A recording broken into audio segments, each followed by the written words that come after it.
అంటే నేనేమనను, ముందు నుంచి పాపం కేసీఆర్ గారిని తప్పించి ఆ కుర్చీని గుంజుకోవాలని హరీష్ కేటీఆర్ పోటీ పడుతున్నారు.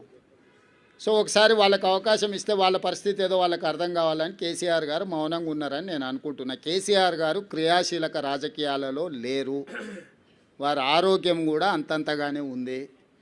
క్రియాశీలక రాజకీయాలలో లేకుండా ఆరోగ్యం అంతంతగా ఉన్న ఒక నాయకుడిని విమర్శించడం భావ్యం కాదని నేను భావిస్తున్నా. కేసీఆర్ గారు క్రియాశీలక రాజకీయాలకు వచ్చినప్పుడు తప్పకుండా వారి పట్ల నేను స్పందిస్తాను. నా సూచన ఒక్కటే మీకు, ఇక డెవలప్మెంట్ మీద ఫోకస్ పెడదాము.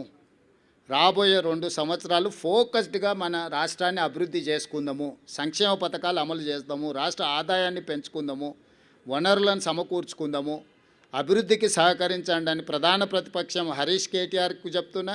కేంద్రం నుంచి నిధుల కోసం సహకరించమని కిషన్ రెడ్డి గారికి చెప్తున్నా. మనమందరం కష్టపడతాం, మీరు కూడా ఈ కష్టాన్ని గుర్తించి ప్రజలకు చెప్పండి అని మీకు కూడా విజ్ఞప్తి చేస్తున్నా. అంతే తప్ప ఇంకా రాజకీయ విమర్శలకు తావు లేదు, అవసరం లేదు.